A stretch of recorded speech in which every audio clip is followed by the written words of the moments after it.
Hi, Dora. PUC. Hello, I can see you and hear you if that's your question. That's great. And then I think I'm going to be sharing the presentations today. Okay, is that going to be you or someone else? Just because whoever's going to be screen sharing, I have to give you permissions to do that. Yeah, it's going to be me. I have all the slide decks, and so it'll just be me. Perfect. Now you should see a button on the bottom that says share, and if you just click that, you can share whatever you need. Try.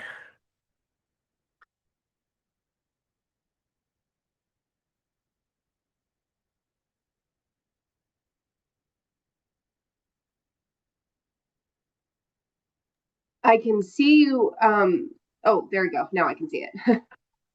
Is that so? That's the full screen and looks good and everything. hmm And just let me practice. All right. And I see I can stop sharing. All right.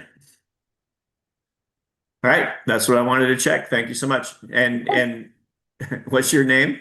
Oh, my name is Casey. Oh, Cece? Casey, Casey. Okay, Casey. Casey, nice to meet you. I'm Maury. Nice Uh, to meet you too. thanks for your help. Really appreciate it. Of course. Yep.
Test, 1, 2. Yes, I can hear you.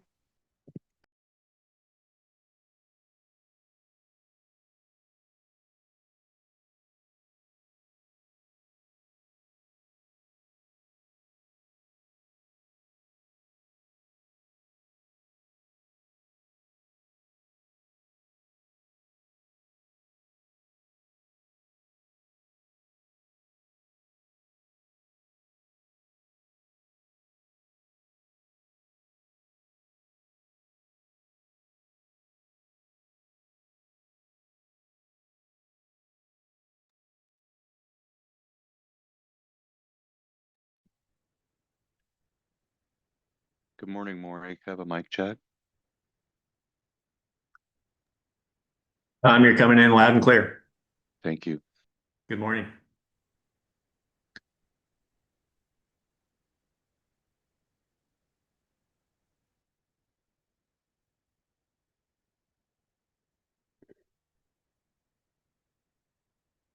I assume I'm audible as well, Maury.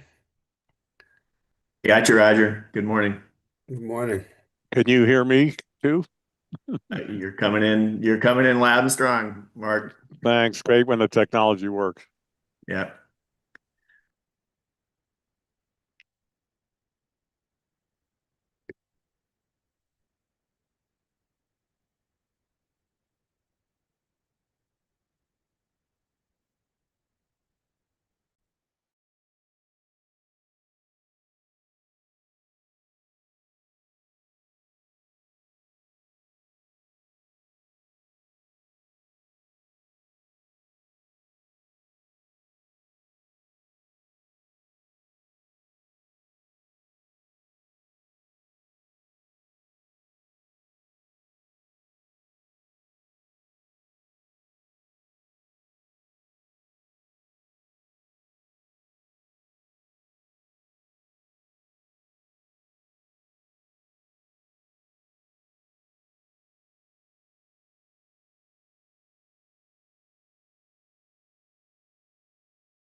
Good morning. It's 9 a.m. on December 11th. I'm Mark Blank, the chair of the Colorado PUC, and this is a commissioner's information meeting with the Colorado Electric Transmission Authority and other utilities. Mr. Greenberg, if you're out there, you want to get us going?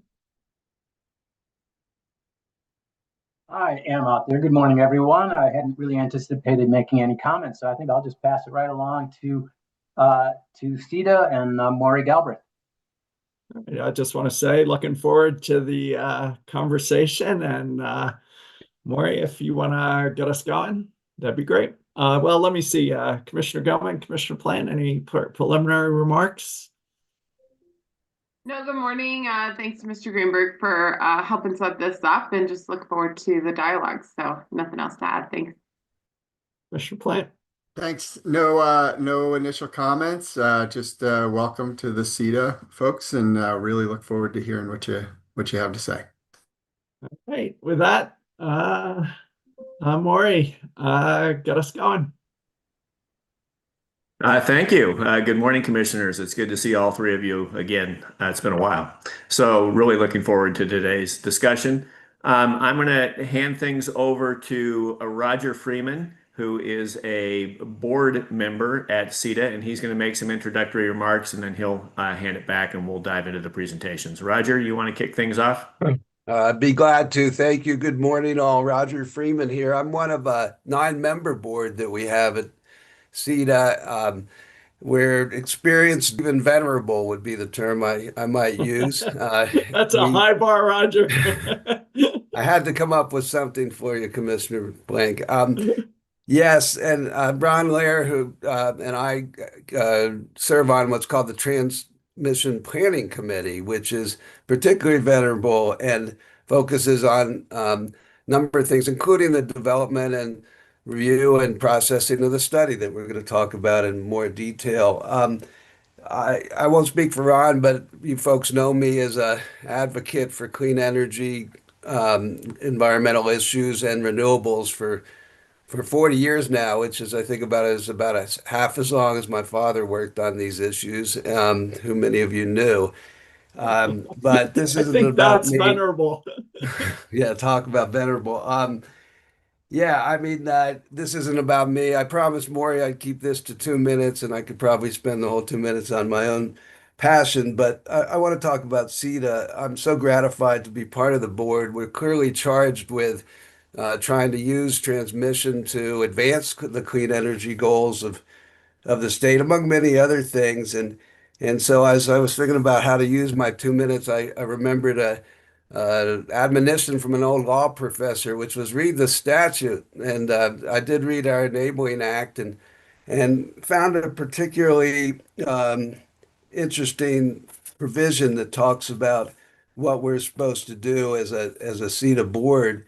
Um, I won't give you chapter and verse for risk of boring the audience, but in the statute, we're tasked to use studies like the transmission study that we're about to talk about in detail to consider options and alternatives to increase the efficient use of the transmission system, relieve constraints on it, and include in that review storage and advanced transmission technologies. So however you define advanced transmission technologies, clearly that's part of what we are focused on at CETA. And I think it's important to put those options out. We are here to consider and just discuss what we found in the study and advance a dialogue among a great group of folks that we've been fortunate enough to convene today. Uh, However, it turns out in terms of how reconductoring in particular fits into the puzzle over time, I think it's a key role of CETA to advance such a discussion, to put the results out, and to continue to give opportunities like this to have a dialogue with the PUC. So we thank the PUC for giving us this opportunity, and we look forward very much to today's discussion. Thanks so much. Thank you. I'm just looking at the agenda. Who's next? I'm going to jump in, Chairman, and I'm going to you'll recall that we visited with you about a year ago and presented the key findings from our very first statewide transmission study. We're gonna revisit some of those results today with an eye towards the reconductoring that was included in that study and dive a little bit deeper into the reconductoring. Let me try and get into full screen mode here. All right, so I think that'll work. So again, just to recap, the legislature tasked us with doing a statewide transmission study. We conducted the study. We hired Energy Strategies out of Salt Lake City to help us with the technical analysis. We worked with GridWorks out of California to do stakeholder engagement. And we completed the study back in January, and we presented the results both to the three of you and to the joint energy committees in the legislature. The report is available on our website and has been out there for, like I said, a year.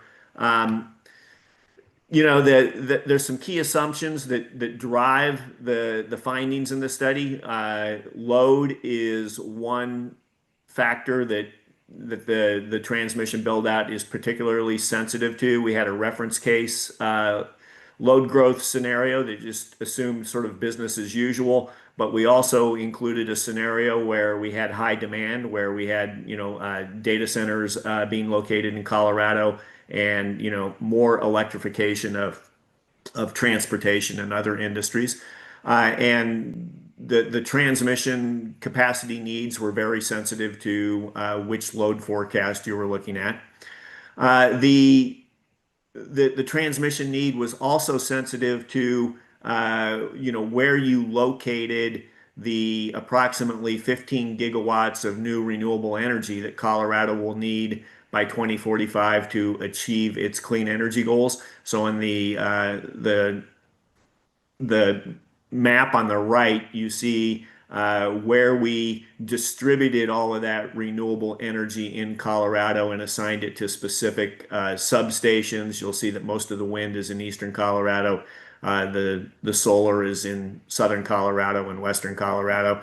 And we had some firm resources that we assumed would be built near substations where coal plants are scheduled to be retired. So, that's the distribution of the generation.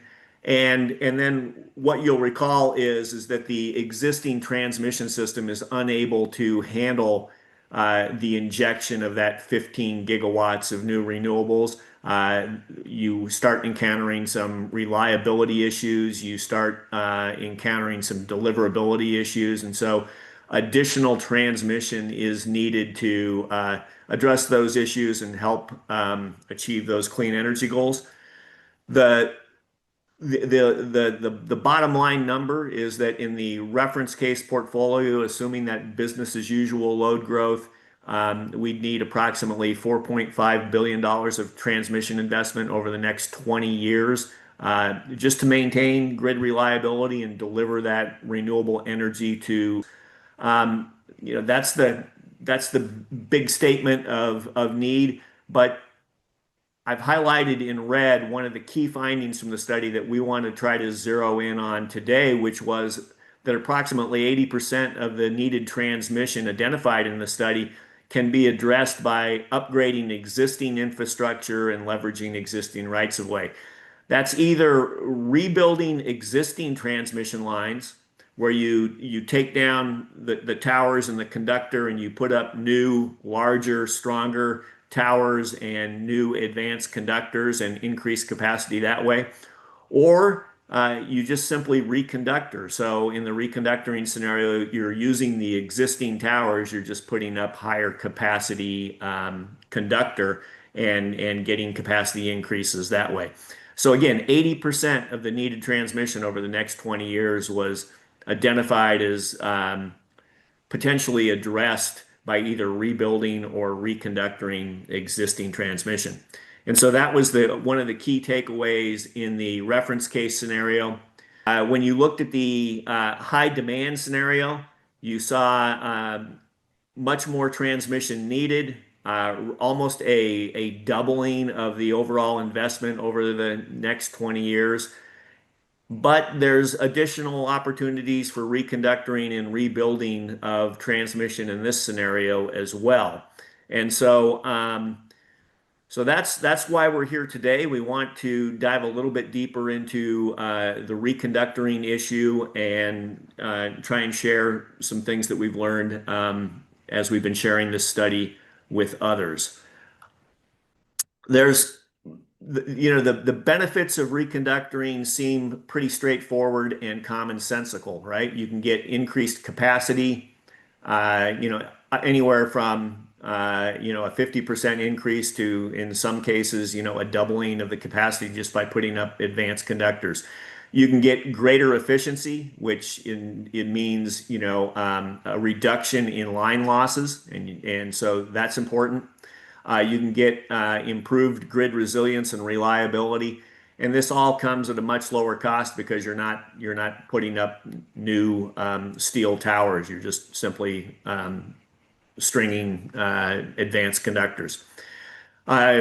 Really importantly is that you can get this capacity a lot quicker than it would take to build a greenfield transmission line because presumably because you're using existing rights of way, where the land conflicts are going to be less severe. And so the benefits of reconductoring seem pretty straightforward and commonsensical, but I think you're going to hear from some of the panelists that we've pulled together that the use cases are pretty nuanced, and so we want to get into that nuance. And To kick things off, what we wanted to do is we wanted Ian, who was with Energy Strategies, he's a director there, to talk a little bit about how Energy Strategies approach the reconductoring issue within our study. So let me introduce Tom Green, a director at Energy Strategies, and he's going to take the next 3 or 4 slides. Tom, I'll kick it over to you.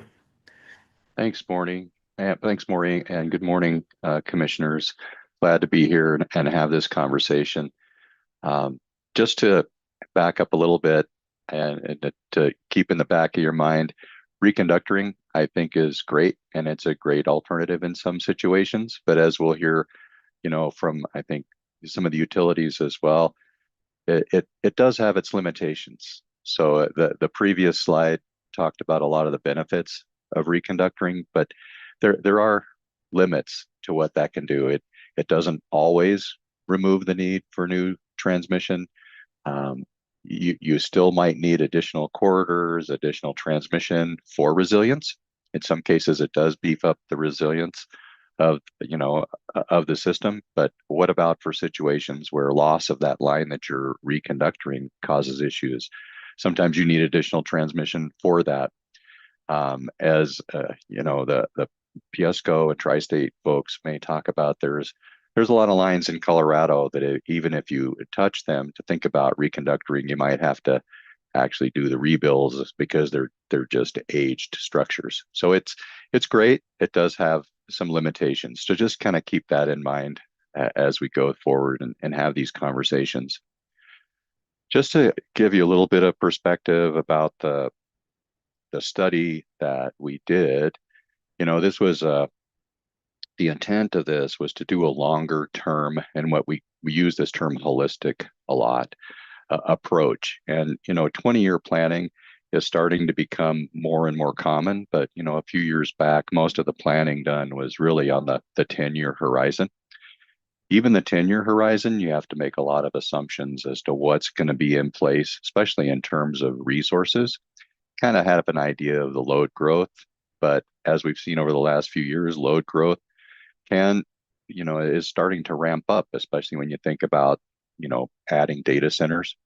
But when you start to put in, additional resources, especially renewable resources, where those are located, even in the 10-year time frame, it's a little bit of uncertainty. But when you think about the 20-year time frame, there's a lot more uncertainty around that. But we did use a lot of the available tools to try to understand where those resources might go, where the good locations for resources. With Colorado, we have a good idea of where the good wind resources are located. Solar these days you can just about put anywhere, but Maury showed the map of the assumptions that we used for what we call the reference case. He also mentioned, we went beyond the reference case and looking at higher load, higher, generation type scenarios as well, driving more need for transmission. Just wanted to point out that, the evaluation we did was not to create a specific plan, or a prescribed plan of transmission, but to really demonstrate the order of magnitude of what kinds of transmission may be needed, the number of miles, the costs. So it's an overall good view. And I think, the reference portfolio that we show does make a lot of sense, and where you're going to need new lines and, to rebuild existing lines. So, but again, it's not a prescribed plan. And as we'll talk about, there's opportunities to refine that as the years go by to make things more efficient. And I think you'll see, we described the transmission upgrades in terms of basically 3 buckets. We talked about brand new transmission lines, greenfielding lines where there aren't any lines today. We had another category with basically rebuilds, and rebuilds for us was mostly taking existing lines and rebuilding those to either higher voltage or ability. So you're taking those lines and take a single circuit line, turn it into double circuit, or maybe a 230 line, have it 345 kV capable. So just to give an idea. And then the other category was reconductoring. And we'll talk about, as we do these models, we have different criteria, when we're developing transmission solutions. There's different types of overloads tend to drive different types of mitigations. So the higher the overload will drive the need for new transmission or rebuild transmission. And so as we talked about the reconductors that were identified in the study, they're really a kind of a byproduct of the way that the programming works and identifying mitigation solutions. But as you go through the report, one of the themes in that report is that there are efficiencies to be gained as time goes on and as you reevaluate the system. So even though there's a lot of reconductoring shown, what we didn't do a deep dive into a lot of cases was to really understand the system the way that the utility planners understand the system, to make determinations in some cases as to whether or not it would be more efficient to have a rebuild versus a reconductor, or to build a new line versus a reconductor. That's why it was important in the study to also mention that it's important to follow up on studies like this. This wasn't meant to be a do-all, end-all type of a study. We're done now. It's really, the purpose is to kind of whet your appetite and have conversations like these moving forward, and to revisit, these kinds of studies every 3 to 5 years to see how the system is evolving, how the loads are projected to grow, what kind of resources are on the horizon. So some of the recommendations that came out of the report is, hey, we should probably revisit this every few years to see how things are progressing, see what utilities are doing in terms of their transmission plans. How do those line up with what we're seeing in the study? Another important aspect was to have additional engagement with the utility planners.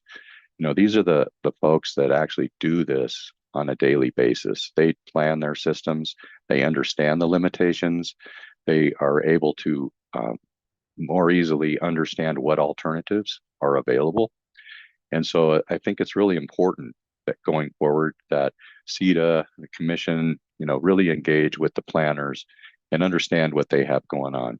The Colorado Coordinated Planning Group is another area of opportunity to engage, because they, are a joint forum where all of the utility planners get together as well as stakeholders. And my understanding is that, that CCPG has always had a conceptual work group. And I think that they're thinking about starting that over again. And the intent of that work group was to do 20-year type planning. The last 20-year plan that I think came out of there, one of the last, was developed by Inez Dominguez, a former Piesco employee, and he basically drew it out on the napkin. And it's a lot of the same kind of transmission that we're seeing today. But the point is that there just needs to be some follow-up. One of the limitations we pointed out in the report was that, as I mentioned, we didn't have the opportunity to really dig into every transmission corridor and understand how, efficiencies could be gained by perhaps rebuilding or adding new lines versus reconductors. Finally, just to point out, I think Maury mentioned some of these facts early on. In the study itself, some of the results showed reconductors in that bucket were a pretty significant amount of the upgrades needed. 80% of the line miles were associated with reconductors, about 30% of the cost. I wanted to point out that, about 20% of those reconductors were within the Denver metropolitan kind of load serving area. And that's, pretty easy to understand that there's issues inside the Denver metro area. That's where most of the load is in the state. But when you're preparing these types of models to do studies, you've got a lot of resources on the periphery, on the eastern plains and the western slope, and you have really a couple of choices. You can either reduce the generation in that Denver metro load area to get the power to go into that area. You can raise loads in that area. There's just a limit to that. Or you can schedule some of that power outside of the state. So there's some limitations with trying to add the amount of resources that we feel are needed and then scheduling that into the metro. But a lot of that wants to go into that metro load center, which is why you see a lot of the reconductor projects within that area.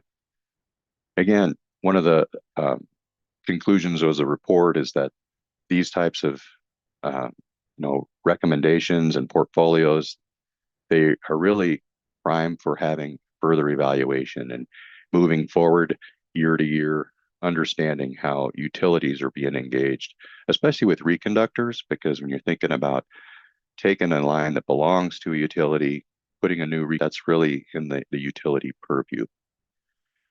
So just to kind of move on, I provided some examples, you know, of the reconductoring that we saw within the study. And I'll just go ahead and to the next slide.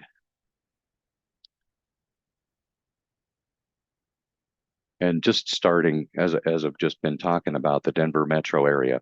And this is not a great map, but it, you know, all of the green lines on here were reconductor projects that were identified through the study. But there were multiple 115 kV or kV and 230 kV lines within the metro area that were reconductored in the study. So this just shows a portion of them, but really the point is that these are load serving lines. It's, you know, they're lines that are fed, you know, from the outside Denver metro area into that load center. And so no surprise that a lot of those lines have issues. Now, a lot of these lines, as you know, in the Denver metro area, you got really restrictive right-of-ways. You're not going to go in there and in most cases get new right-of-way to build new lines, or, you know, to double circuit existing lines. There may be some possibility for that, but for the most part, you're pretty limited in with real estate. And so I think this is one area that really does lend itself to the potential for having reconductor projects and using higher capacity conductors.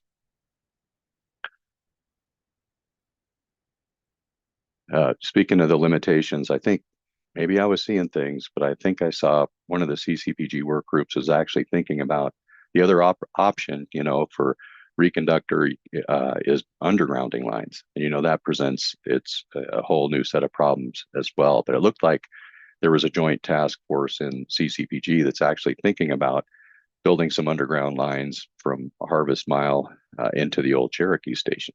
So that would be an interesting project.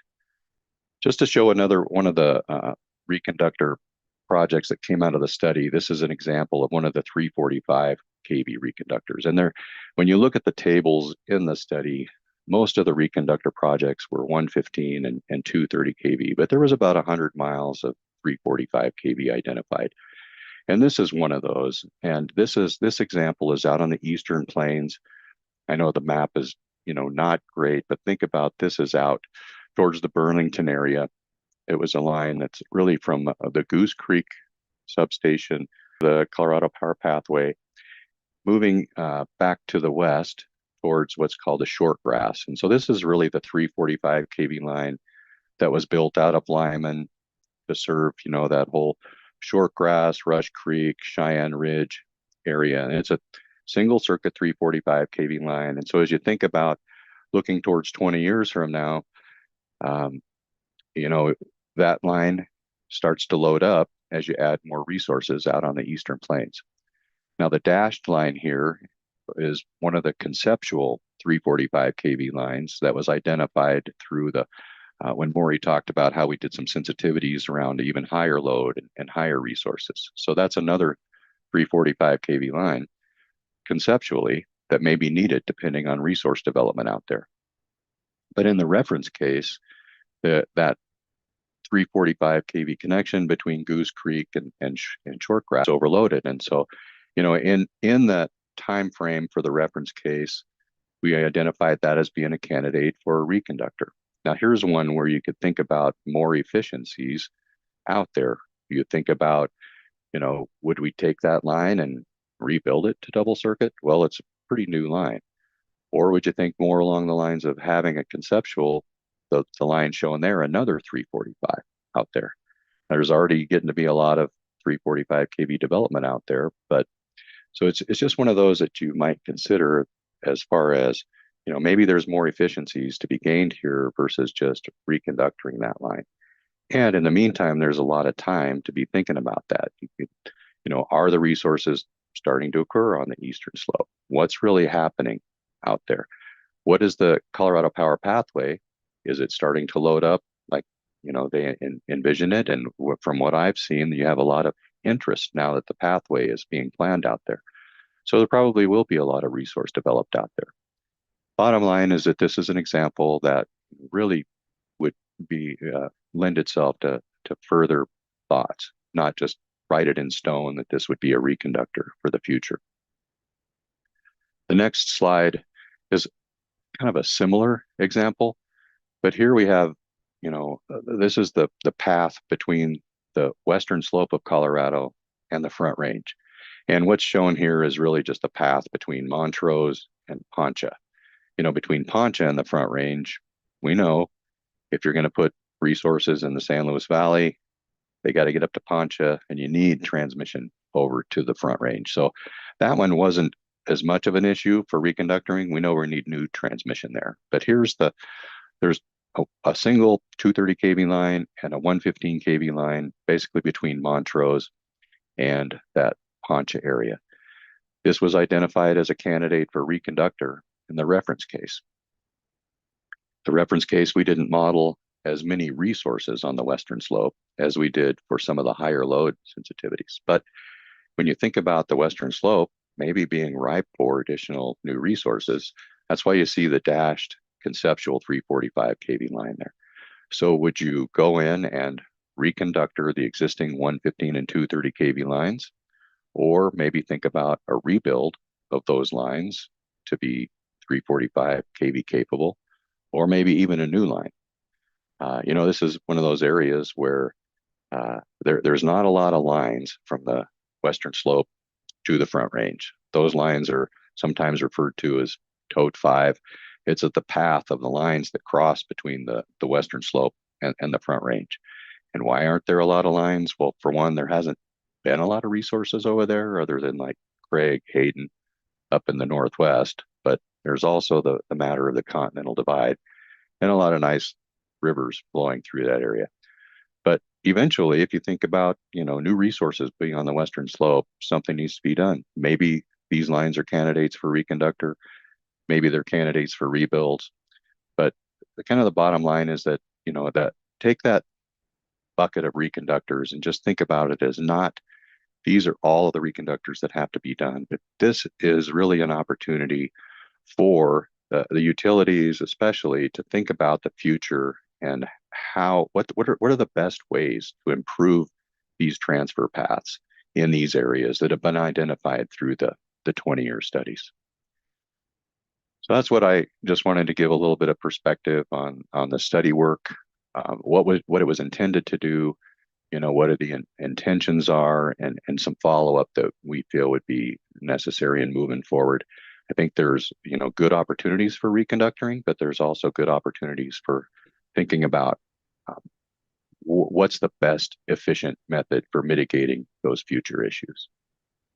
With that, I'll turn it back to you, Maury. Thank you, Tom. And I am going to, there we go. I'm going to introduce Joe Coffey, who is Vice President of Transmission at Prysmian. And we met Joe when we were sharing our study here in Colorado. And it turns out that Joe lives in Colorado, is an expert on transmission conductors, and was a co-author of a report on reconductoring that was published by the Idaho National Lab. And so we thought we would invite Joe to join us today to talk about some of the conductor technologies that are out there. Joe, I'll turn it over to you, and I'm happy to advance your slides whenever you signal me. Thank you. Thank you, Maury, and thank you, commissioners, for the opportunity to share some details of this study. Prysmian is a manufacturer, so we manufacture many of the conductor technologies. We have 26 factories in the U.S., but during 23, 24, I took a break and was able to work to do this report. This is a nationwide issue, grid capacity, how to increase capacity on existing right-of-ways. So this was a a report sponsored by the Department of Energy to look out at the universe of advanced conductors. If you'd go ahead, Maury. So on the topic of increasing line capacity, just like Tom said, going from right to left, rebuilding the line, increasing the voltage of the line, reconductoring is right in the middle of the options to increase capacity. There are, I would call it a fourth category, which is using advanced technologies to get more capacity out of existing lines. So this would be taking the existing wires and either pushing them harder or measuring them better or in some way increasing their capacity. But the left-hand column is the 20 to 50% capacity increase on an existing line without replacing the wires. The reconductoring is to keep the structures the same, just replace the wires with some advanced technology, and then increasing in infrastructure and cost and complexity on the right to increase the voltage or rebuild the line. If you'd go to the next slide, please. The benefits, of course, of reconductoring, like we've already touched on, are that the structures can remain in place, and the cost of a new transmission line is largely in the structures, and the amount of time to construct and permit is, of course, very large, and where the existing wire can be taken down and replaced with a new, that's a real silver bullet type of opportunity to increase capacity on a line, substation to substation. Reconductoring doesn't necessarily help the substations or any of the other bottlenecks in the grid, but this is a concept that's been used, and it's been used throughout transmission history to increase capacity on existing lines. Traditionally, it was done by just using the buffer and putting a bigger conductor up, or running an existing conductor a little bit hotter. But the two main characteristics are the strength of the towers, how much tension they can withstand, and also the amount of sag, how much the conductor droops when the conductor is under heavy load, because it has to be maintained for safety considerations. And so the advanced conductors and the new conductors are both lighter weight, and they typically sag less than the legacy conductors that have been used for 100 plus years. And as part of this study, it's a 200-page odd report that looks at all sorts of different characteristics, but we did look at the dominant advanced conductor designs and compare and contrast their performance. If you go to the next slide. So to get really into my area of expertise, conductors and how conductors are made, and what they do and how they work. All the conductors I'm always amazed, the age of some of the infrastructure, that it's still operating and that it's as reliably as it is. But ACSR is the dominant design really for most conductor work, still doing probably 60 to 70% of new builds as well as existing lines are this. And there's a steel core, which provides mechanical strength, and then an aluminum conductor surrounding the steel core. So aluminum conductor, steel reinforced, and it literally is not that much change for 100 years. And over the time, there's been a lot of evolutions and a lot of different ideas have come and gone, but this is still the dominant design, especially for the installed base. This is what is mostly out there, both on transmission and distribution systems. The steel is heavy, and also steel, when it gets hot, it expands. And when a steel conductor expands, the sag increases, so the conductor will droop more under heavy loads. That's why you can't just push all lines harder, because they might be limited in terms of how much sag and how much tension they're applying to the towers. So to get into the weeds some, there's, I'd say, three broad categories of advanced conductors. The one that can be argued it's just an enhancement of an old conductor is a steel core conductor that can operate at higher operating temperatures. This has been around for several decades, and it really increases the capacity over the ACSR design. That's the aluminum conductor steel corded. And then there's a whole new class of conductors that are composite core, and it can either be a carbon fiber core, just like your, sporting equipment or your bicycle or your skis, or a ceramic fiber core. And these ceramic fiber or composite carbon fiber cores are much stronger, much lighter weight than the legacy steel. And most importantly, when they get hot, they don't sag. So the methodology of reconductoring is typically take down an existing ACSR and replace it with a new conductor that weighs about the same and it doesn't require additional tension on the towers, even under ice loading and wind loading. So the ACCC, the ACCR, the C7, the TS are the different composite core conductors that are on the market, and there's other new entries constantly. And then there's also heat dissipating coatings that can be applied to any of these conductors that increase the cooling. So when the conductor gets hot, by putting a ceramic coating on it, radiates heat out much more effectively, and this can work in conjunction with other conductors, perhaps 20% more capacity than without the coating. If you go to the next slide. So there's a bunch of different characteristics and variables, but comparing capacity relative to ACSR, with the benchmark being a legacy ACSR at 100% capacity. The reconductorings vary from 150 to up over 200% capacity increase with the most advanced or highest capacity conductors when operated at their maximum operating temperature. And most of these designs are deployed somewhere in Colorado, whether for new builds or for some reconductorings. But you can see just the variety of performance and weight. Not all of these conductors are suitable for every application. And then there's even more exotic conductors like superconductors, things that are really able to carry a tremendous amount of power. So industry continues to innovate and increase capacity over conductors.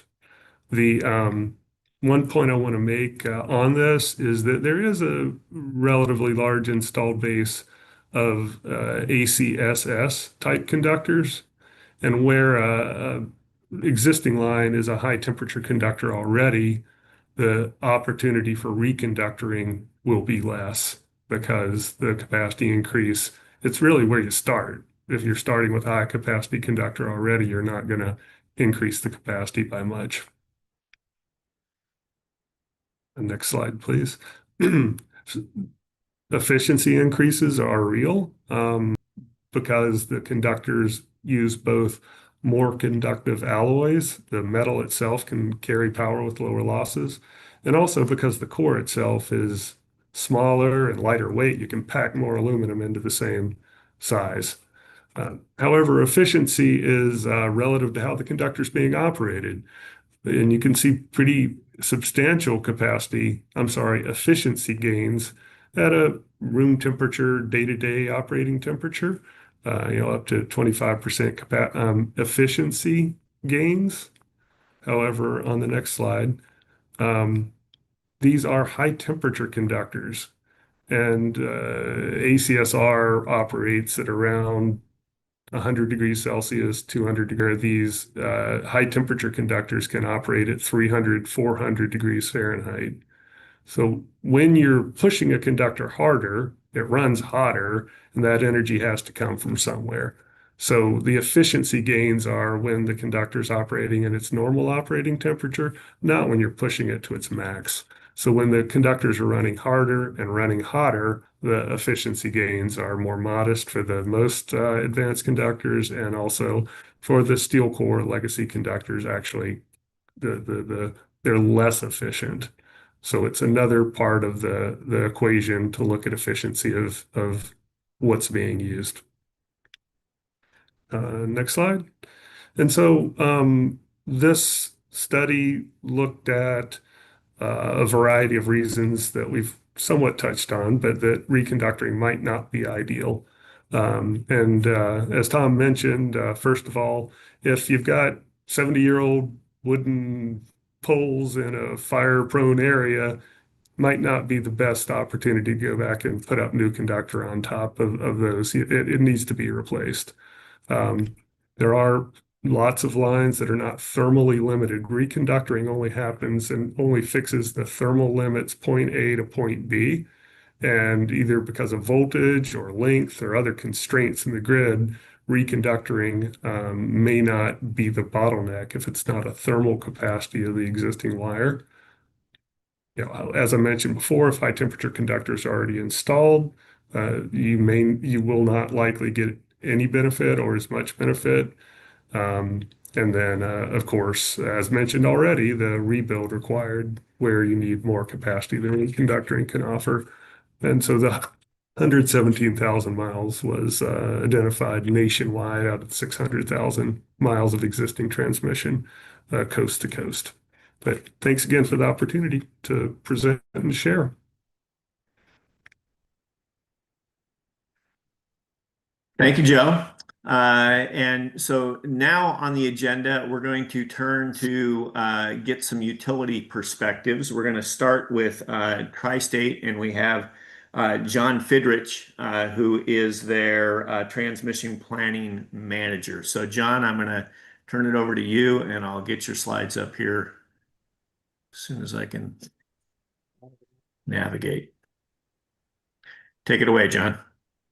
So on the topic of reconductoring, I'll start with a high-level overview of Tri-State, and then we'll go through. You're very difficult to hear, at least for me. Are you having trouble, Maury? How about now? That's better. Okay, thank you.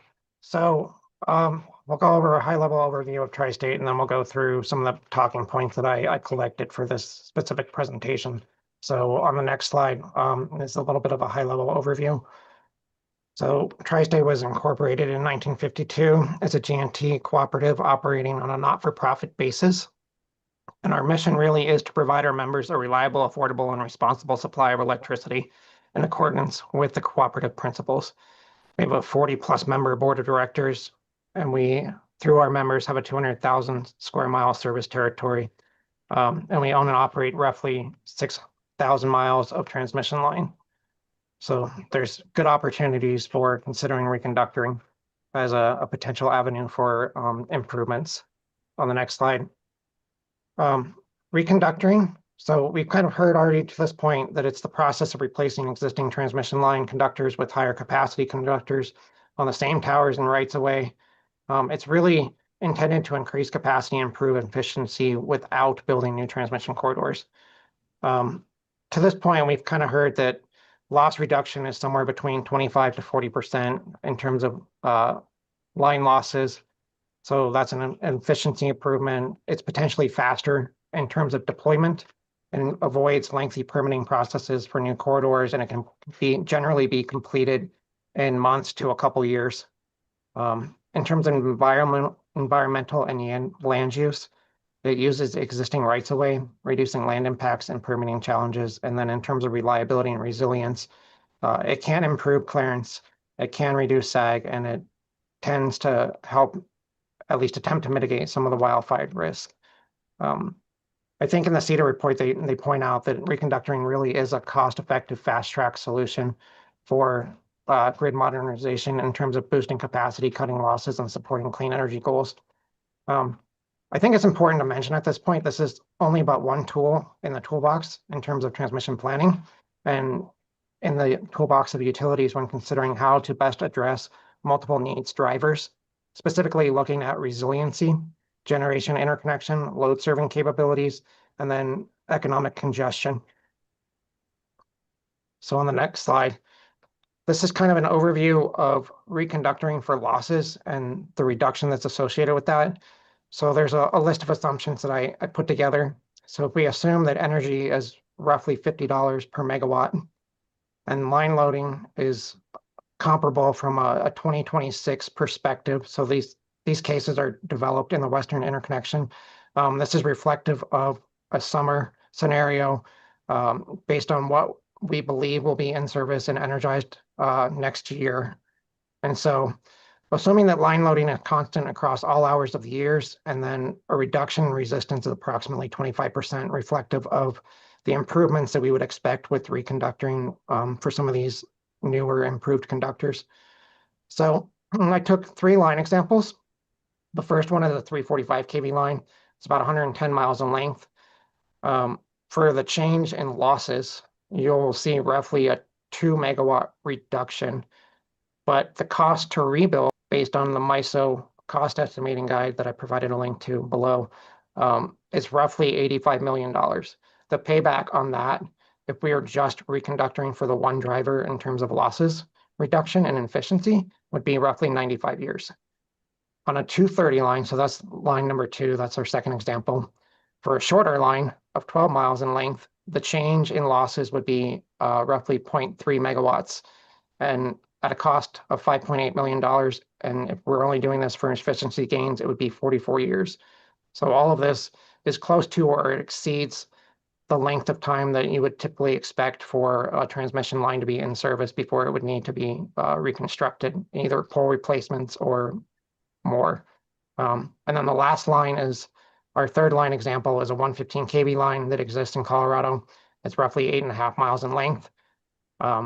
It is on a constrained path. So if we see a loss reduction of 0.13 megawatts, if we were to see a 25% reduction in resistance, to rebuild this line would be roughly $4 million, and the payback would be approximately 69 to 70 years. I think another important characteristic to point out is the chart on the right indicates hourly line loading. So this is roughly average for each hour over a given year. And this actually corresponds to line number 3. So you can see if we're not leveraging the line to the extent as referenced in that base case that we selected from the WEC, we would not realize that 69-year payback. It would actually take significantly longer. So in the model, we're roughly seeing line loading at about 50%. And you can see that there's significant periods of time where the line loading is actually significantly lower. Another point that I wanted to point out was, and this is also another consideration when considering reconductoring, is the probability for the loss of an element to cause an overload or an exceedance of the existing transmission conductor limitation. And you can see over a given period, it's kind of variable, but in the later hours for this particular line, there's roughly a 10% chance where you could see overloading. Reconductoring might be a possibility, but there's also other drivers that need to be considered when you start really looking into what are the needs in the area and what do we expect for future growth. The next slide I have talks about generation interconnections. So one of the other key drivers is what do we expect in terms of generator interconnections? And this is an example of what's in our current queue, which is posted on Oasis. You'll see there's roughly 5,000 megawatts for this given line segment in Colorado. Typically, a line with multiple, something like this, if there are additional interconnection requests, we would start seeing additional substations. So those are kind of the square boxes with the highlighted boxes in the middle representing breakers within a substation in a ring bus configuration.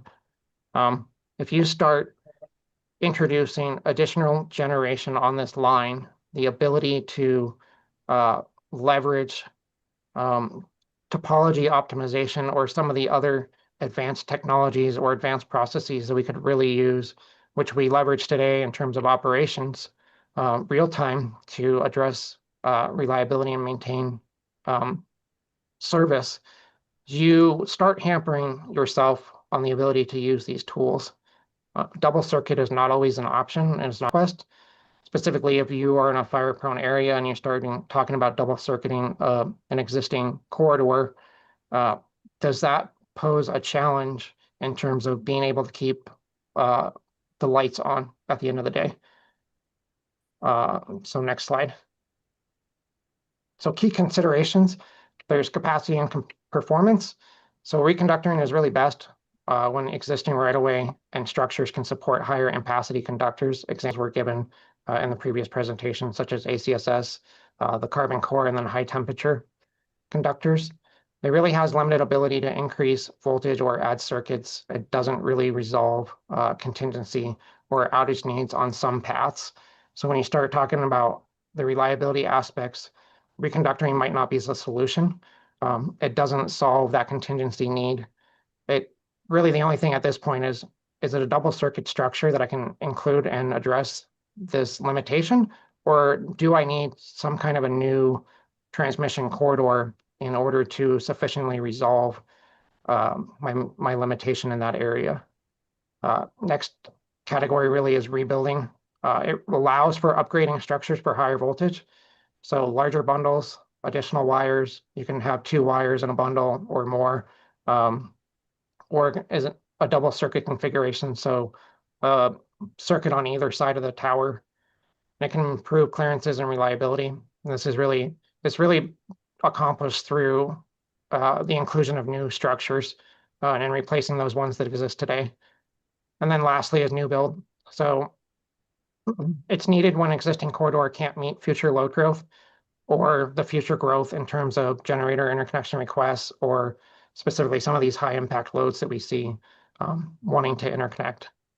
It does enable new routing for regional integration or renewable interconnection. So as a consideration when you're going and considering a corridor for new builds is there a way to wrap this into an area of interest that can really accommodate some of this integration that is desired out there? In terms of right-of-way constraints, reconductoring uses existing right-of-way. It often helps to avoid lengthy permitting and land acquisition, or whether it's really challenging. It's ideal where expansion is environmentally difficult. So if there's certain barriers in the area, that can help, at least in the near term, address some of the limitations. Rebuilding is still within an existing right-of-way, but it may require temporary expansions for construction. So even though we're existing or replacing an existing wire with a larger wire, and we're rebuilding structures, we may need to temporarily expand that right-of-way to accommodate for the construction sequencing and really installing those new towers. In terms of new build, it really requires new right-of-way. That's often the biggest impact to schedule and cost driver due to permitting, landowner negotiations, and environmental reviews. I think the one last thing I wanted to touch on is that there have been changes in the electrical code and increased weather loads due to climate change. So while we consider reconductoring, it might often lean towards the route of rebuild because of these changes to the electrical code. Sometimes rebuilds are required due to higher ice and wind loads as well as temperature changes. So one of the last drivers that I kind of want to touch on for this one specifically is FERC Order 881 talks about ambient adjusted rated temperatures. And so when we start evaluating how does this impact our ability to maintain operations and reliability, are we expecting to see in certain periods of the year reduced reliability because the increased ambient temperature results in a reduction of our line ratings? So what does that translate to? Can I push as many megawatts through the same line before I run into a problem? And oftentimes that can mean no, I have a much more limited capacity that I can push through the wires and a much more limited amount of load that I can serve. And so when this is one of the primary drivers, you're really looking at rebuilding or some kind of new build to address the limitation to serve that obligation. Next slide talks about outages and system reliability. So reconductoring requires extended outages on the existing line. It may impact NERC reliability margins. So through the whole process, we are expected to coordinate with neighbors. We go through a whole study process. We have next day coordination. We look to see, is there pending impacts that we see arising based on the current conditions that we are forecasting for that day or for the week? And if we do, then that requires additional coordination. It requires creation of operating guides. And then it really requires an understanding is there increased risk to service? And if there is, then it's how do we minimize that to the best extent possible? So reconductoring allows us to kind of squeeze that time frame.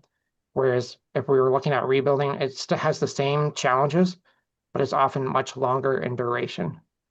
So instead of maybe having a week outage to replace a couple structures, string some conductor, and then bring back for the weekend, or for, we're seeing a storm coming through and we really need that line in service to maintain reliability, we can tend to do that with reconductoring.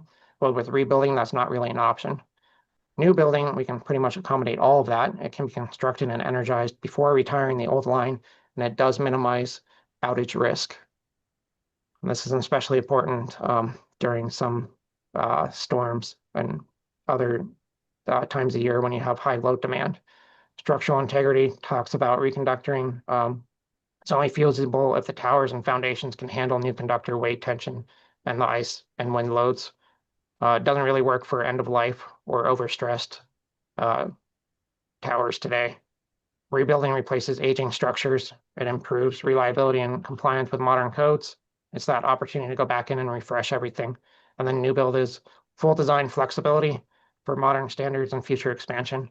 And so as part of this process, when we're talking about new builds, we consider what is our standard design? And sometimes this mostly means typical conductors. That conductor that Joe touched on that's about 100 plus years old in terms of design, that's ACSR conductor. If you design for that, you have the option to go back in when you need to and replace it with these high temperature or larger capacity conductors that have the same size and weight requirements. Environmental permitting. So minimal disturbance, lower risk of triggering major environmental reviews. For rebuilding, it's more disturbance potential. So that would translate to foundation work, larger structures, but it still often remains in the existing right of way. And then new build, obviously that's full environmental review. We have to go through wildlife, wetlands, the full NEPA process. It often requires long lead times. And then when we start considering cost and schedule with reconductoring, it's typically lower cost and faster if structures are sound and right of way is adequate. Material cost for advanced conductors can be high, but is offset by avoiding new right of way. In terms of rebuilding, it's higher cost than reconductoring. The schedule is longer due to civil work. And then new builds, it's the highest cost and longest schedule due to right of way acquisition, permitting, and construction, but it does help us address multiple drivers. Key considerations, regulatory and compliance. So reconductoring is easier to justify as maintenance upgrade under existing right-of-way agreements. It still has to meet NESC clearances, so the National Electric Safety Code and NERC FAC 8 ratings. So that's a requirement to basically rate our facilities. And then rebuild, new build requires updated right-of-way agreements, permits, and possibly new rate recovery filings. And then in terms of future flexibility, reconductoring is often limited in terms of flexibility. You can't easily change the voltage or add additional circuits later. There's really no opportunity to reconductor again and get more out of it. In terms of rebuild and new build, it offers flexibility for future voltage upgrades. It allows you to double circuit in terms of design and maybe not utilize both circuits immediately. And it does allow for fiber integration. So additional communications. The next slide is decision drivers. John, we're falling behind on schedule here, so I'm gonna ask you to try and wrap it up and allow some time for the slide. Okay. One more, I think. One more. So that's a summary. Here's new conductors are not infallible. So this is the last point I kind of wanted to touch on. So we have leveraged new conductors in the past, such as self-dampening conductors. It was intended to require fewer structures. So one of our concerns with some of the new technology is with this one specifically, we observed flaws in splice locations to the point that system reliability is reduced, such to the extent that many entities are removing some of these conductors, and there are ongoing projects to remove additional to really address that reliability driver. It's reconductoring done today in a pragmatic approach. but it does require that you address your numerous drivers. I kind of list those. And then the last point is maintenance and operation. So use of new conductors are not limited to project scope. There's other needs that need to be considered: training, tools, equipment to work on the conductor and maintain line. And then really storm and emergency is one of the biggest ones. Can the supplies be procured in a pinch? How much do you have to stock, and do neighbors utilize? If that's not considered, then you can be limited in your return time, and it does impact in a longer term than you would otherwise like to basically absorb and expose your customers to. So thank you. Thank you, John. That was terrific. And we will be making the slides available so that if people want to dive in deeper and follow up with John, that's available. So now I want to turn to Parker Vrojek, who is a senior manager of transmission line engineering at Xcel Energy. And I will get your slides up, Parker. And if you could help us get back on schedule, that would be much appreciated. Let me. Yep. Thanks, Maury, and thanks, commissioners, for allowing Xcel to have a seat at the table here. So yeah, I'm going to kind of approach this a little more on the engineering and construction side of things, but yeah, if you just want to go to the second slide. So it's kind of our overarching philosophy. Reconductoring is a really important tool at Xcel. We utilize it for a number of reasons, but the main two drivers are line maintenance due to age or damage, and then line rating increases where appropriate. So if you want to go to the next slide. So on the maintenance driven reconductors, a variety of reasons. Just mentioned self-damping conductor. We have a lot of that in the system as well. It tends to have core failures, so that gets reconductored pretty commonly, well shorter of the lifespan we expected, I think, back when those were installed. Conductor hardware failures, you can see a picture there of a damper failure that's causing damage to the actual conductor, other things. So when that takes place, we really consider the ratings at that time. So, it's an opportunity potentially when maintenance is needed to increase the rating. But depending on where on the system, what the issues are, you may end up not actually increasing the line capacity as well. So really any conductor could be used on these maintenance type projects. If you want to go to the next slide. So considerations for ampacity driven reconductoring. So a lot has already been touched on, but aging condition of the transmission system. So sufficient life remaining in the foundations, the structures, the hardware. I think as a lot of people know, the vast majority of the system was built out about 60 to 80 years ago. So a lot of that is due for rebuild just due to the deterioration over time of the materials. And then the change in the conductor rating request. So for reconductor projects, it's typically very critical that the same conductor diameter is utilized. The diameter impacts the amount of wind loading and the ice that grows on the conductor during ice conditions. So if you can't install typically the same size conductor, you really can't and meet the rating. It really doesn't work, and it ends up, if you use a larger conductor, causing structural overloads. And so it may be that solution requires a rebuild. And then you have to look at variable clearance, allowable tensions, things like that, which can result in spot structure replacement. So you may reconductor, but need to replace, for example, all the dead end structures to a higher tension. Yep. So the other considerations for rating increased projects. So one, Joe touched on this, is you could have other reasons why the line can't put as much power down it, voltage drop, other things like that. And then really look at the substation elements as well. So I think the study that was done, it looked at the ratings of the circuit, and the circuit is more than just the conductor, right? So I think, when I last looked at Xcel, we were approximately 40% of the circuits were controlled by substation elements. So you may not even need a reconductor to get the rating you need that's required on the project. Or it may be a combination of reconductor project and substation project. And, what are the downstream effects of the substation, whether it can create fault current issues or other issues within the substation that be considered. So this was also touched on, but ACSS conductor already in the air. So pretty much at Xcel, the last 20 years, everything at 115 kV and below has been ACSS Hawk. And so I just as a quick example, per our FRM at 1250 amps, summer normal, if you were to drop in an ACCC Hawk, one of the Carbon Corp products, we would rate that at 1350 amps. Now, is 100 amps worth it? It may be. You may have a situation where that makes sense, but that would be something you want to really look at and weigh whether another project, maybe a new line or voltage conversion or something else, may be more appropriate. Trap wire. So most of the Carbon Core conductors utilize trap wire versus round wire that's utilized on the ACSR and ACSS. It's a lot harder to install. If you talk to any linemen, they will say, don't ever send me trap wire. They'd rather install round wire. It tends to bird cage and has caused some other issues. There's ways around that, but and the industry is getting better at installing it, but they tend to not like it. So it's just one of the challenges during installation that we have to look at and make sure it's installed correctly so you don't get maintenance issues down the road.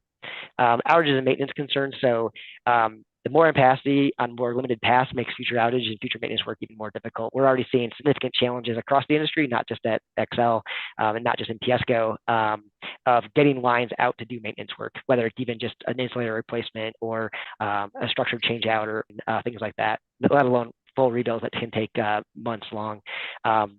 So the more we put all our eggs in one basket, it can be a little bit more of a challenge.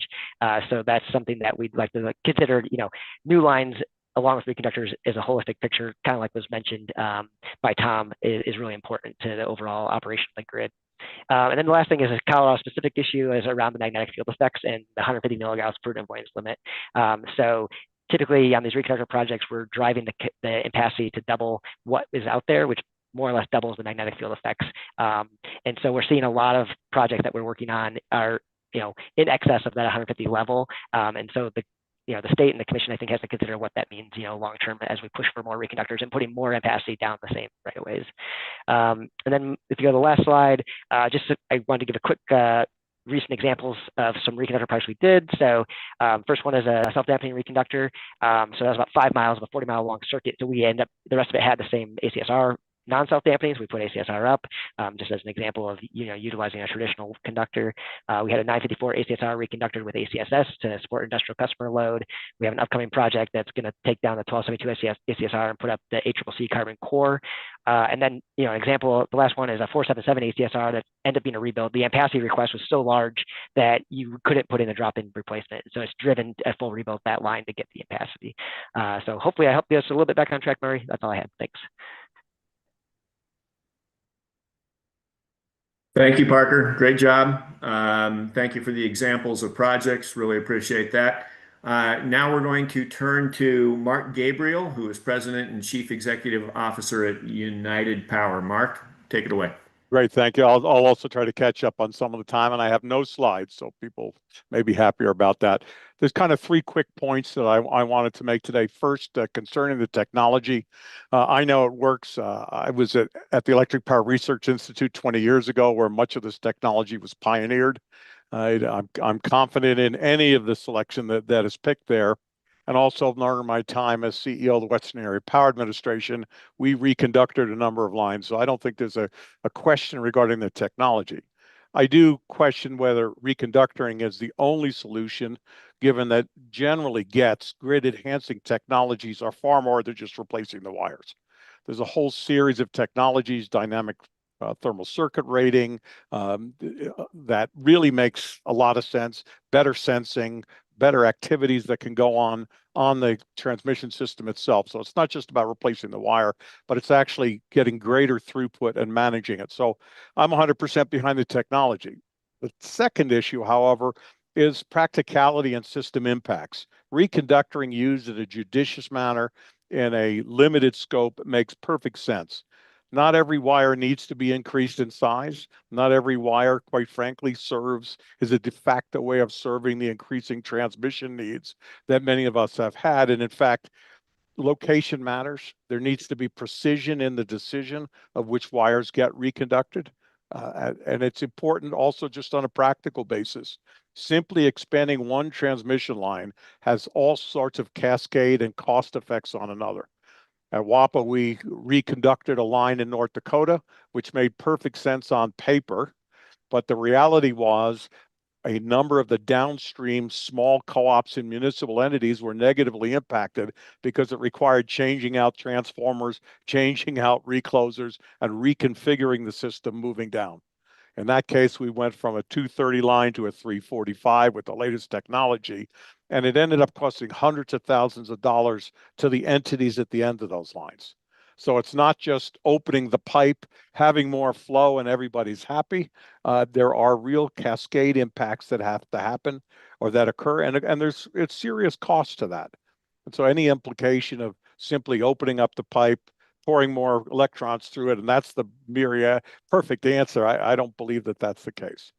And finally, I think most critically and for us as a co-op, and I know for the 50 other co-ops in municipal entities that don't necessarily own a lot of transmission, we own a bit, but not very much, is that being able to obtain capacity on today's lines is a challenge. And there's commercial interest at play here. And that's the thing that concerns me the most. Commercial interest can hold back availability of transmission. And whether that is not wanting to upgrade a line because it will unload another line due to, or whether it's holding off on transmission because they, quite frankly, want to see their generation projects go on the lines. Widening the line doesn't necessarily make sense. What it does, though, is increase cost. All of those costs fall into the transmission revenue requirements that the transmission owners have, and that those costs go straight to the entities, whether or not they benefit from the transmission. And that's a real challenge. It's one of the reasons why we support people going into a full market, because many of those costs for new transmission and certainly for reconductoring gets spread out much broader in a full market. But I'll just reiterate to keep on time. Technology works for sure. It can be deployed, but should be deployed along with other grid enhancing technologies. But we really have to watch that piece on the other native loads. There's 2 million Coloradans that end up paying for it that don't necessarily get a direct benefit. And that concerns me greatly. Got you back on time almost. Thank you, Mark. Those were terrific comments, and I appreciate the brevity. So thank you so much. Chairman Blank, I'm going to turn it back to you and allow you and your fellow commissioners to ask any of our panelists any questions that you may have. I know that was a lot to digest in a short period of time, but we do have some time here for questions. I do understand that we have a hard stop at 10:30. I only have maybe 2 minutes of wrap-up remarks at the end. So open it up to questions. Well, I just want to thank you, Maury, for all the great work CETA is doing, and really appreciate it. A great asset to Colorado. And thank the participants today for a great presentation. I'll just ask one question and then turn it over to my colleagues. And that's just, it seems like the world's changing. The WAPA Balancing Authority is joining SPP RTO West, and that's going to harmonize transmission planning and expansion for at least that balancing authority and maybe a third of the state's sales and load. And instead of having, CCPG and it's just going to be bilateral between Excel and the day-ahead market and SPP RTO West. So just, and maybe I'd just ask you to start, Mark, given the changes in the transmission planning regime, given all the nuance that we heard today and the potential benefits, the risks, what would your advice be to us as we try and navigate all these issues and, try and, execute our primary duty to IOU ratepayers, but also do what is right for the state? You're asking me? I could. Yeah. If you would start, you're raising. No problem. Look, I think everything, Chairman, is always a question of balance, right? We've got to figure out what the right cost structure is so that we can get what's done on the technology side, but also recognizing that there's financial implications on the back end. So certainly the SPP planning process will change the dynamics for much of the state. That's just, I think, the nature of the world. But it's a question of balance. I said, it's always right. A new line somewhere that exists, or a rebuild line, reconductoring, and the GETS technology, right? Those things should be looked at from a financial perspective on one side, and then from a practicality perspective on the other. And the SPP planning process is very robust and very tedious. I can tell you, I say to them all the time, SPP is painfully collaborative, but through that collaboration, we really get to the right answers. And it's sort of like the study earlier. There are piece components in there. For example, United Power owns some transmission. didn't see that line in there. Others of us have components. So I think it's worth stepping back and understanding what are we trying to accomplish, and then understanding the planning process underneath that. That makes sense? There's always dollars and cents trade-offs, right? Appreciate it. Commissioner Gumman? Well, good morning. Just wanted to echo the chair's thanks for the very thorough presentation today from all the panelists. Really appreciate it. And I actually don't have any questions at the moment, but very much look forward to digesting a lot of the information, and certainly can follow up as needed. But really appreciate you all presenting to us today. Commissioner Plank, questions? Yeah, thanks a lot, and thanks for the presentations. And this has been incredibly interesting to me. I have two quick questions. One's more just sort of question as it relates to the percentage improvements in efficiency on reconductoring. Obviously, it's related to the temperatures of the line and the sag of the line associated with temperatures. Does any of that change as we move from a summer peaking utility to a winter peaking utility? Do the percentage improvements in efficiency change at all? So I'll speak to that from a conductor perspective, because there's other efficiency causes. In the winter, the conductor will run cooler. However, Tri-State mentioned that there's a new FERC order 881, that adjusts for that. So the ratings are also supposed to change. So when the ratings change, the conductor temperature. So in the winter now, we'll be able to push the lines harder than we traditionally did, which will bring the metal temperature of the conductor itself right back up to where you started. So no, but you do get more capacity through in the winter when the days are cold. So if I can add a little bit to that, that's one of the reasons why dynamic thermal circuit rating is so critical, because it actually looks at real time what's happening on the system through sensors. Because there are times, quite frankly, when people may be pushing too much power through the line, right? So it's not just like a mathematical calculation. It really looks at the system, understand what's happening. Sorry, I didn't mean to cut you off, but that's why that other GETS technology is so important. It's not just doing the conductors, but actually understanding what's happening on the lines. Great.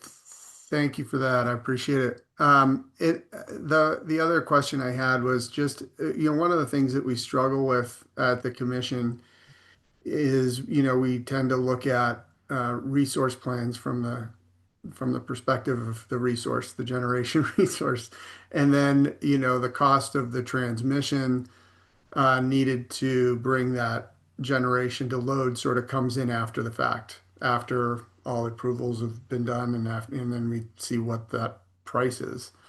And I'm wondering, we've tried a variety of different sort of proxies for adding a transmission cost to generation, but they're all pretty problematic. I mean, number one, as you've talked about, every line isn't the same. Number two, transmission expenses are pretty lumpy. And so attributing a certain cost of transmission to a certain generation is somewhat problematic. And I'm just wondering if you've seen any models or examples or have any ideas around ways we could try and incorporate what those costs might be, recognizing that there's a number of different solutions depending on the geographic location and the capacity and all that sort of thing. Is there any way that you've seen other commissions or other places do this more effectively, or offer some models? Well, I don't want to monopolize the conversation, but that's exactly what happens in a market, right? You get nodal pricing from generation on the line all the way down to from source to sink, and that's what the locational marginal pricing is all about. It's a fairly well practiced science/art because there are components to it that have to be analyzed, but that's how states in markets handle it. So what you're saying is as we move in integration into a regional market, that'll become That becomes much easier. much easier. Okay. I think I would interject as well. One of the other processes that SPP is standing up is their NRES Plus service that actually looks at some of the grid charges that go along with interconnecting some of these resources, along with the load requests that are associated with it. So you can kind of put the two together and come up with an idea of what the cost would be. Great. Thank you. Maybe Maury, this will maybe segue into your final thoughts, but maybe ask you one more question. Sort of given where we're at and, as we shift from sort of simple deterministic planning regimes where you just look at the hottest summer day, figure out what the load is, add a planning reserve margin. We're just really in a probabilistic world where it's peak demand minus solar minus wind minus battery storage. It's a much more probabilistic world we're planning to, where the transmission constraints vary hour by hour by location, where the load is, where the generation is. It's just a much more complicated world. So I'll just ask you, what can this commission do to help you? And what should we be looking at to manage a probabilistic world, whereas Mark suggested there may be all kinds of perverse financial incentives that may not align. So I'll give you the floor to sort of see if you could let us know what we should be doing. Well, I would keep focused on transmission. Transmission provides a real physical sort of optionality value, right? Trying to predict the future is probably not a very, you're not going to be very accurate in predicting the future. And transmission lines, you might think they're going to be used one way, but then they get used 5 different ways in the future, right? And so it's that optionality that I think you want to look at and really consider going forward. Because it helps manage all of those issues that you're hearing about: high demand scenarios, resource adequacy issues. Transmission is the real asset that provides optionality and allows you to adjust the system. So I'd keep your eye focused on transmission. That's sort of self-serving. I've got a couple slides to share here just at the end. CETA is at a stage where we're engaging with transmission developers, talking about partnerships. We've put out our study, we've identified some priority projects, and now we're interested in partnering with other entities, including incumbent utilities. And we'd be interested in having a conversation around if there's a role for us to play in reconductoring, and maybe not, but it would be good to at least have the conversation and check the box. One value that CETA can bring to a partnership is that we do have the ability to issue revenue bonds to help finance the construction of transmission. And we're anticipating that our revenue bonding authority will have some incremental cost advantages, right? Lower cost of capital. We have recently, with the help of GridWorks, commissioned grid strategies to help us start to think about our revenue, and we're interested in developing a standardized financial framework so that when we work with the bond market, they are familiar with our offerings and with our strategy. We want to develop a track record where we are using our revenue bonding authority on a continuous basis. And so to start having a conversation around how best to use CETA's financial authority, we have scheduled let me see if I can advance the slide, a CETA study session for January 7th at 9 a.m. to have the authors of a white paper share. The title of the white paper is The Strategic Use of Public Financing to Accelerate Transmission Development. We've asked the authors of that white paper to join us and to share some of the insights about how best to use CEDA's financing. I know the commission in a recent order pointed to the opportunity using CEDA's financing, and this is sort of a way to kick off that discussion and maybe see if there's we can come to some sort of consensus agreement on how CEDA can play a role here. So I just wanted to highlight this upcoming study session and invite you and everyone else on today's call to join.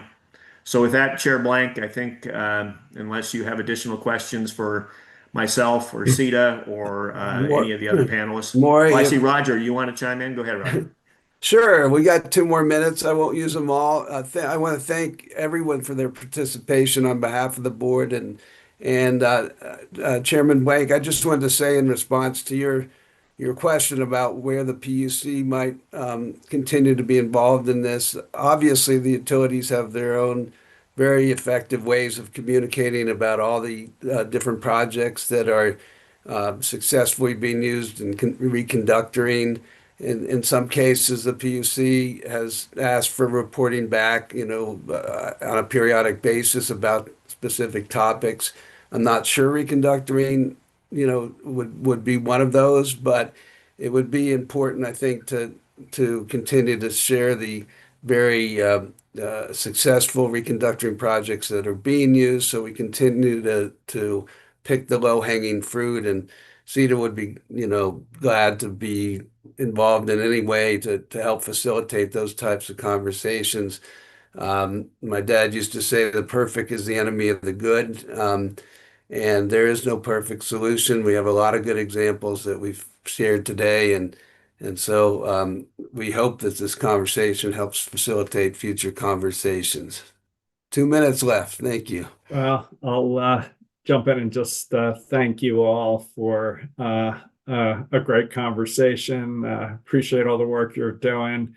Mr. Greenberg, thanks for setting this up. And Maury, I just encourage you to keep in contact with definitely all of us, but especially with Mr. Greenberg. So the lines of communication between CEDA and the PUC are open. So thanks all. We got with that, we're adjourned. Take care. Thank you.